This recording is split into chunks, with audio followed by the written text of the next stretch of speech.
Pozdravljeni. V okviru projekta z odgovorom na sovražni govor Zagon neodvisnega povezovalnega telesa smo pripravili video predavanje, v katerem bomo na kratko predstavili problematiko sovražnega govora. Naš cilj je, da gledalcem pomagamo prepoznati sovražni govor in da predstavimo možne ukrepe, ki se jih lahko poslužijo, kadar nanj naletijo. Posvetili se bomo 5 ključnim vprašanjem. Kaj je in kaj ni sovražni govor? Kje se konča svoboda govora in se začne sovražni govor? Zakaj je pomembno, da se na sovražni govor odzivamo? Kakšne vzvode imamo pri tem na razpolago? In temu, kako vsak posameznik lahko pripomore k zmanjšanju obsega sovražnega govora in k dvigu ozaveščenosti v tej problematiki. V prvem vsebinskem delu predavanja bomo predstavili koncept sovražnega govora ter pojasnili, kako se razlikuje od nekaterih drugih oblik govora, s katerimi se ga najpogosteje zamenjuje. Z oznako sovražni govor se v javnosti pogosto označuje vsako obliko govora, ki se komu zdi sporna. Razume se ga torej kot nek vseobsegajoč pojav. Posledično so nerealna tudi pričakovanja o možnostih za pravni pregon teh oblik komunikacije. Pravno gledano je sovražni govor opredeljen v 297. členu Kazenskega zakonika kot kaznivo dejanje javnega spodbujanja sovraštva, nasilja ali nestrpnosti proti določenim družbenim skupinam. Preganja se po uradni dolžnosti, da pa je pregon mogoč, mora biti izpolnjenih več pogojev. Kot prekršek je lahko kazniv tudi po nekaterih drugih zakonih, denimo po zakonu o medijih ter po zakonu o varstvu javnega reda in miru. V širšem smislu spodbujanje sovraštva do manjšin in drugih deprivilegiranih skupin in pripadnikov teh skupin lahko poimenujemo kot družbeno nesprejemljiv sovražni govor.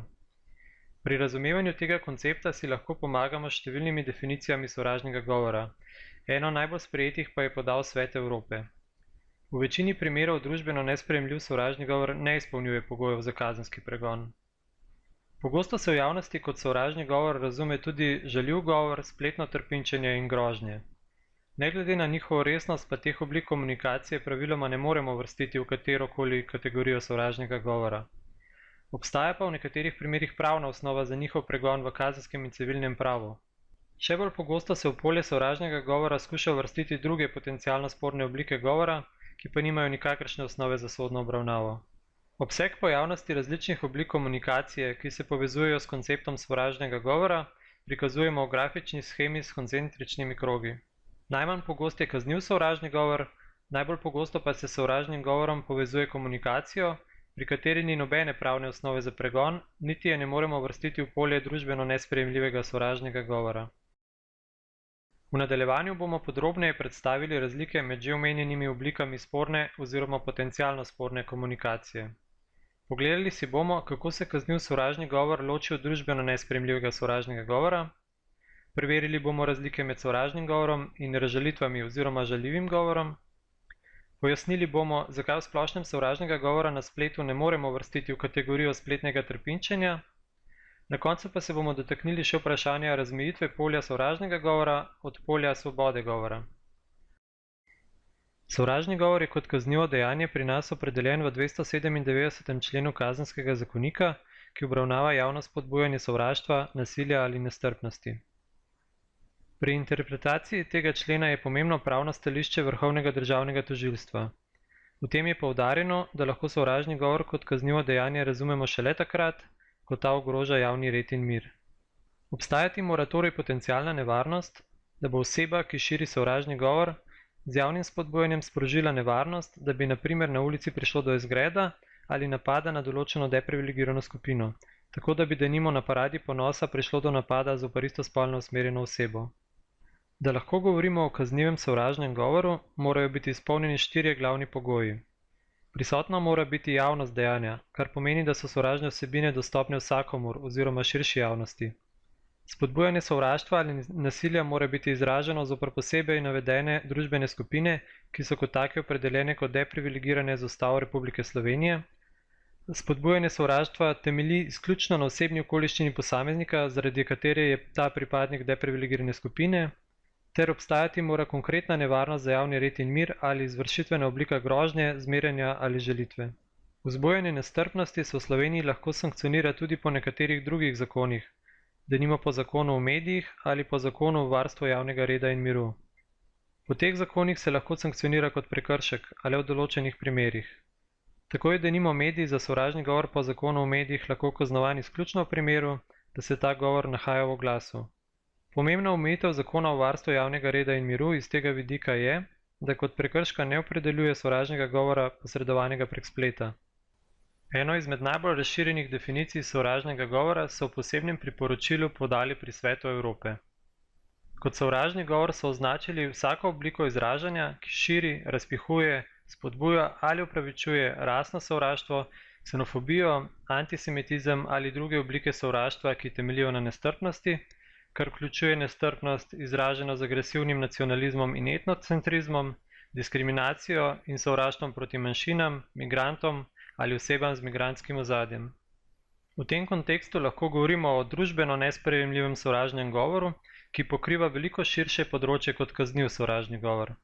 Vanj lahko vrstimo različne oblike komunikacije, v katerih je prisotno prepričanje, da so nekateri ljudje zaradi tega, ker pripadajo določeni skupini, manj vredni. Pri tem ni nujno, da obstaja neka potencialna nevarnost, temveč to, da je v govoru jasno razviden namen ponižati ali prestrašiti nekoga zgolj zato, ker pripada neki določeni skupini. Sovražni govor se pomembno razlikuje od razžalitev oziroma žaljivega govora. Tudi kadar je uperjen proti nekemu konkretnemu posamezniku, temelji izključno na osebni okoliščini tega posameznika, zaradi katere ta pripada neki deprivilegirani skupini. Pri žalitvah je po drugi strani v ozadju govora nekaj drugega, na primer neka osebna zamera. Če denimo soseda žalimo, ker ima psa, ki vsak dan laja in nas buja, torej to ni sovražni govor. Sovražni govor bi komunikacija lahko prešla v primeru, da bi tega istega soseda začeli žaliti, ker je denimo musliman in bi pri tem to sovraštvo in izvor tega sovraštva tudi izražali v naših besedah. Sovražni govor na spletu se velikokrat povezuje s spletnim trpinčenjem, vendar praviloma to ni na mestu. Spletno trpinčenje je namreč usmerjeno proti posamezniku zaradi njegovih osebnih lastnosti, na primer jecljanja. Pogosto lahko potegnemo določene vzporednice med spletnim trpinčenjem in razžalitvijo, tako da gre pri spletnem trpinčenju za razžalitev na spletu. Oblike spletnega trpinčenja so različne, na primer pošiljanje žaljivih ustrahovalnih sporočil, komentarjev SMS sporočil, obrekovanje na družabnih omrežjih, forumih ali blogih, objavljanje fotografij drugega, ne da bi ta vedel za to, obdelava fotografij na žaljiv način, izdelava lažnega profila ali sovražne skupine na družabnem omrežju, kraja gesla oziroma identitete, nadlegovanje prek spletne kamere, izsiljevanje ali snemanje nasilnih ali drugače neprimernih videoposnetkov in njihova objava na spletu ali razpošiljanje drugim. Pomembno vprašanje, ki se vselej pojavlja v zvezi s problematiko sovražnega govora je, kako vzpostaviti ravnotežje med pravico do svobode govora in pregonom sovražnega govora. Evropsko sodišče za človekove pravice pri presoji, ali nek primer spornega govora še sodi v svobodo izražanja, ali pa je njegova spornost že tako visoka, da bi ga bilo treba omejiti, upošteva naslednje dejavnike. Namen izraženega, sodišče denimo presoja, ali je pri izrečenem šlo za spodrsljaj, ali je bilo izrečeno v okviru neke druge, dlje časa trajajoče aktivnosti. Upošteva vsebino izraženega, pomemben je kontekst, denimo ali je beseda izrekel novinar ali politik. Sodišče preverja profil ljudi, ki so bili tarče obravnavanega mnenja in izražanja. Velik pomen je na odmevnosti in potencialnem vplivu izrečenega, denimo ali je bila vsebina objavljena v časopisu z visoko naklado ali v pesmi, in končno sodišče upošteva tudi naravo in težo omejitve svobode govora. Pomembno je, da nas razlikovanje med kaznivim sovražnim govorom in sovražnim govorom v širšem družbeno nesprejemljivem smislu ne pripelje do zaključka, da je vse, kar ni kaznivo, že tudi družbeno in moralno sprejemljivo. Vrsta mednarodnih pravnih aktov, pa tudi denimo 63. člen Ustave Republike Slovenije, nakazujejo, da družba prepoznava škodljivost in potencialno nevarnost sovražnega govora tudi v širšem smislu od zakonodajnega. Vsak posameznik bi se moral zavedati, da ima sovražni govor lahko posledice, če že ne kazenskih za tistega, ki ga izreka, pa ima lahko posledice za psihično zdravje tistih, zoper katere je usmerjen. Sovražni govor je po vsebini in lokaciji nemogoče omejiti zgolj na eno področje. Širi se lahko denimo tudi z grafiti, odraža pa se lahko v različnih incidentih na javnih mestih ali v posebnih dogodkih, kot je denimo parada ponosa. Žal ga pogosto lahko slišimo tudi v javnih občilih in tudi v državnem zboru. Velik obseg sovražnega govora je prisoten tudi ali bolje še posebej na spletu. Tako se vsakodnevno srečujemo s sovražnim govorom v spletnih komentarjih, na forumih, v objavah na družabnih omrežjih, na raznih spletnih mestih, ki so ustvarjena zgolj za namen širjenja sovražnega govora, v raznih videih in tudi v elektronskih in zasebnih sporočilih. V drugem delu vsebinskega predavanja bomo skušali odgovoriti na dve ključni vprašanji. Zakaj se odzvati na sovražni govor in kakšne so pri tem naše možnosti za ukrepanje? Na sovražni govor se je potrebno odzvati, ima namreč veliko negativnih posledic. Predvsem tisti, ki so redno deležni sovražnega govora, bodo pritrdili, da lahko sovražni govor zelo boli in ima lahko uničujoče posledice za posameznikovo samopodobo. Že iz tega vidika je nevaren in škodljiv. Lahko pa je nevaren tudi v neposrednem smislu, saj lahko, tako kot je v zgodovini že ničkolikokrat, naenkrat ali postopoma preraste tudi v fizično nasilje. Izrazito problematično pri sovražnem govoru je, da ga je zelo težko nadzirati in da se zlahka širi, še posebej na spletu.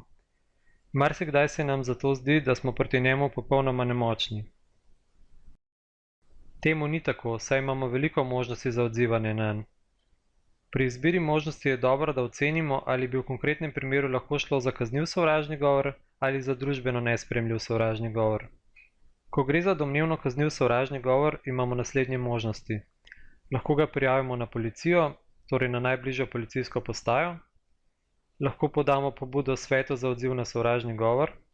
Če se nahaja na spletu, ga lahko prijavimo na prijavno točko Spletno oko ter uredniku spletnega mesta, kjer se nahaja. Če se nahaja na družabnem omrežju, ga lahko prijavimo upravitelju tega omrežja. Če se nahaja v mediju, ga lahko prijavimo na novinarsko častno razsodišče in inšpektoratu za medije. Večino navedenih vzvodov imamo na voljo tudi v primeru, da naletimo na družbeno nesprejemljiv sovražni govor. Takega govora pa ne prijavljamo na policijo, saj se policija ukvarja zgolj s kaznivimi oblikami sovražnega govora. K zmanjšanju obsega sovražnega govora lahko z ozaveščanjem in izobraževanjem o tej problematiki prispeva vsak. Na spletu je na voljo veliko različnih koristnih informacij iz tega področja. Posameznik, ki se je pripravljen poglobiti v problematiko sovražnega govora, lahko s pomočjo teh vsebin tudi sam pripravi kakšno delavnico in na ta način ozavešča javnost. Naj na koncu na kratko predstavimo projekt z odgovorom na sovražni govor Zagon neodvisnega povezovalnega telesa. Ta predstavlja odziv na razširjenost in sprejetost sovražnega govora v slovenskem prostoru in na pomanjkanje možnosti za formalno odzivanje nanj. V okviru projekta smo posebno pozornost namenili vzpostavitvi alternativnega mehanizma za odziv na sovražni govor, Sveta za odziv na sovražni govor. Posvetili pa smo se tudi povezovalnim dejavnostim in dejavnostim ozaveščanja javnosti. Prepoznali smo nujnost boljše koordinacije obstoječih akterjev, ki že dejavno nasprotujejo sovražnemu govoru in se odzivajo nanj. Kot enega izmed ciljev smo si zadali tudi opolnomočenje ranljivih skupin, ki so v Sloveniji sovražnemu govoru najbolj izpostavljene. Projekt koordinira Mirovni inštitut v sodelovanju z Varuhom človekovih pravic in Fakulteto za družbene vede Univerze v Ljubljani.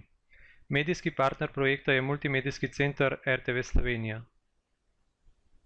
Kot smo že omenili, projekt v središče postavlja vzpostavitev neodvisnega in dolgoročno delujočega sistema za redno javno odzivanje na problematiko sovražnega govora v Sloveniji, Sveta za odziv na sovražni govor. Med drugimi dejavnostmi projekta velja poudariti tudi oblikovanje partnerstva z državnimi institucijami na lokalni, regionalni in nacionalni ravni, izvajanje lokalnih posvetov in izobraževanj med nevladnimi organizacijami za prepoznavanje in ukrepanje proti pojavom sovražnega govora, vzpostavljanje koalicije proti sovražnemu govoru, v katero so se vključile nekatere nevladne organizacije in druge organizirane skupine, ter obravnavanje tematike sovražnega govora prek dejavnega sodelovanja s strokovnjaki in aktivisti na tem področju. Na tem mestu zaključujemo našo predstavitev in se vam zahvaljujemo za vašo pozornost. Predavanje sva pripravila Alija Mihelič in Andrej Motl. Bral sem Andrej Motl iz Fakultete za družbene vede, koordinator projekta Spletno oko, prijavne točke za prijavo sovražnega govora in posnetkov spolnih zlorab otrok na internetu.